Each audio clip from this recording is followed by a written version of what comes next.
How much time have you and I spent understanding that sometimes the highest standing is going to happen when we're sitting? Because when I'm in my bow down position, my spirit man is standing.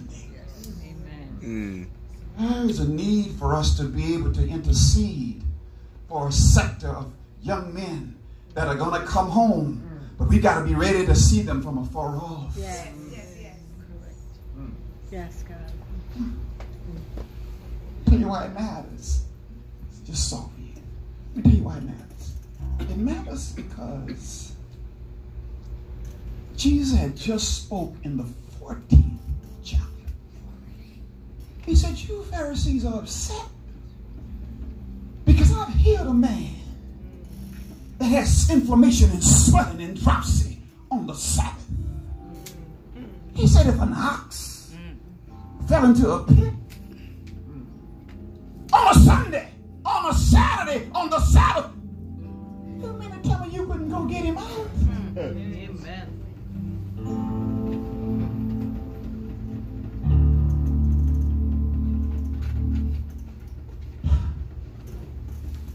That father ran. We gotta run. We gotta run. We gotta run. We gotta run. We gotta run. And he ran and he fell. He kissed him. And then he did something else. It is real violence. He said, get me my robe.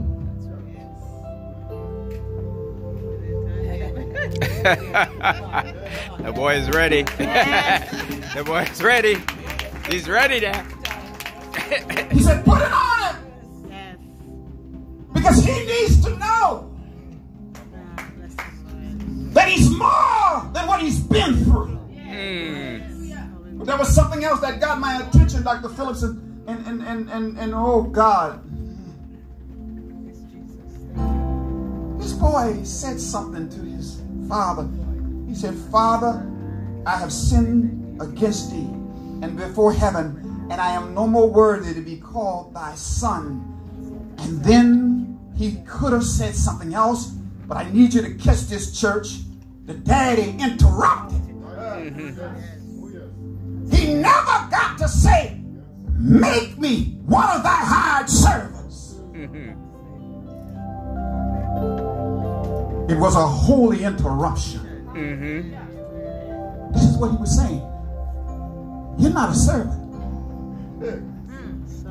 You're my son. Yes. Put a robe on him. Not only that, put a ring on his finger. Bring him back to the table. Give him what Dr. Phillips taught me. Don't just teach him how to, or give him a fish and he'll eat today. Teach him to fish and he'll eat for a lifetime. He has to have access.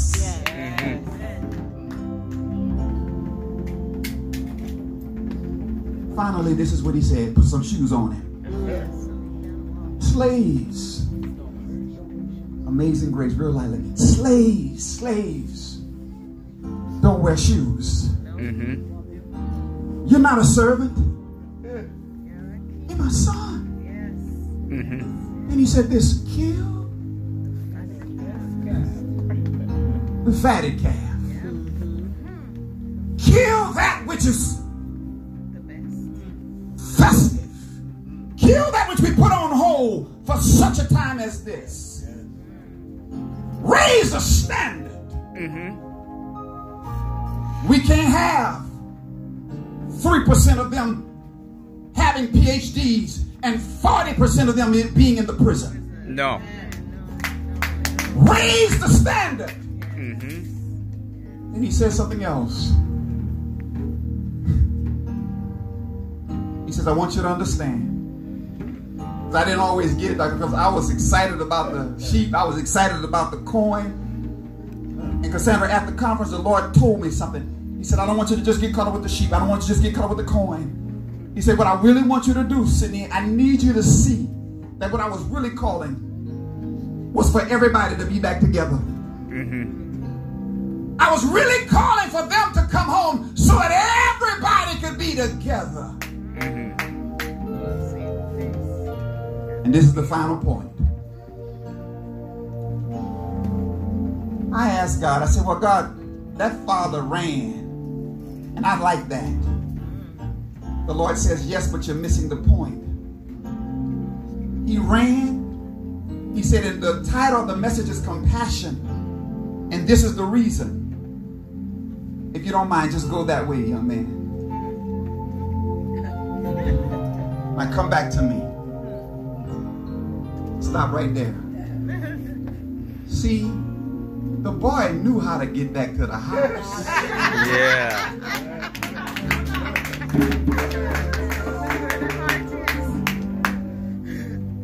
But what he needed was compassion to bring him home. That's right. We know how to get to the house. But when's the last time you allowed compassion to bring them home? And I had to ask God, I said, well, God, I received that. I said, but the boy had been feeding pigs, and the boy had walked miles and miles, and he had to be sweaty and in some places bunk. Why did he put a robe on him? He says, because man looks at the outside.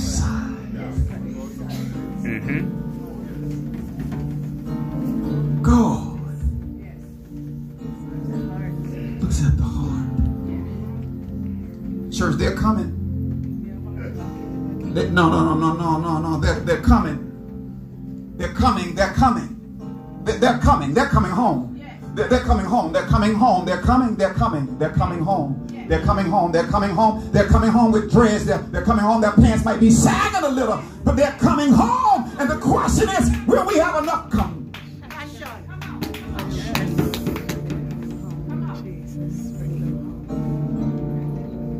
And this is why it matters. Because if you go back to the word compassion, get me back to the title, that's all I need. We know he had passion. But I need you to look at the root word of compassion. Go back one more time, young man. And come on this way. Stop right there. That's good. What he needed was compassion, but he needed a holy compass.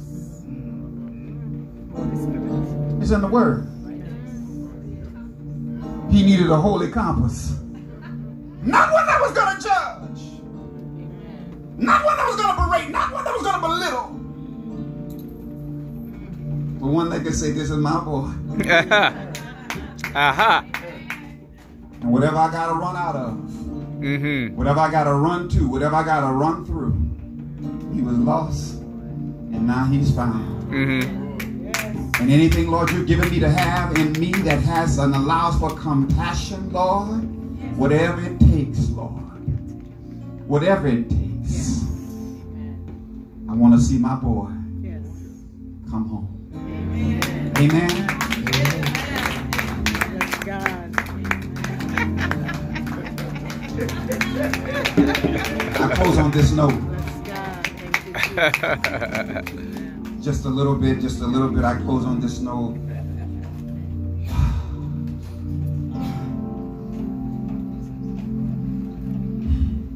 Because I know it's Black History Month.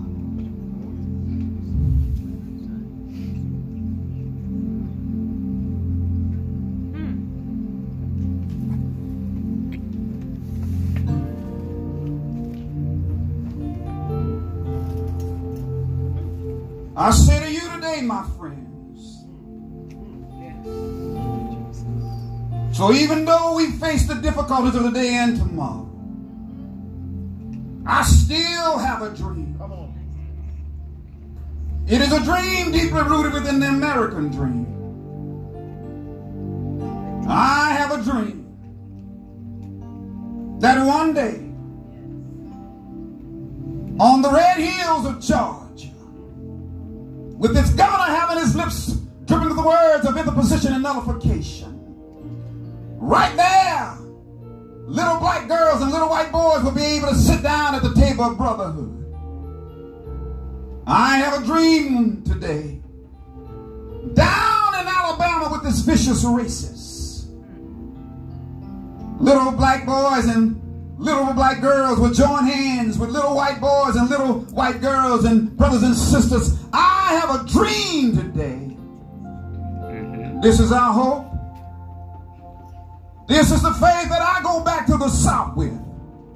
With this faith, we'll be able to hew out of the mountain of despair a stone of hope. With this faith, we'll be able to transform the dangling discords of our nation into a beautiful symphony of brotherhood. With this faith, we'll be able to work together and to pray together and to struggle together, go to jail together, to stand up for freedom together, knowing that we will be free one day. This will be the day when all of God's children will be able to sing in the old spiritual "My Country Tears of Thee." Sweet land of liberty of thee I sing. Land where my fathers died, land of the pilgrim's pride. From every mountainside let freedom reign. And if America's to be a great nation,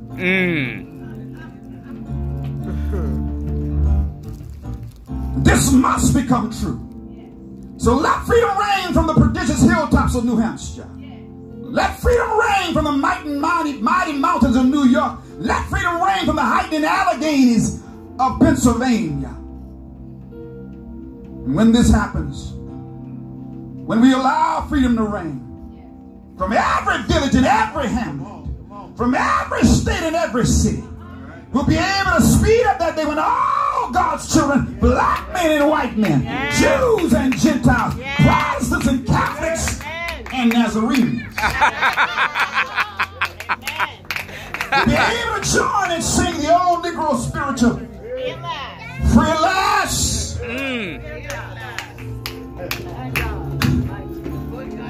Free at last. Thank God Almighty.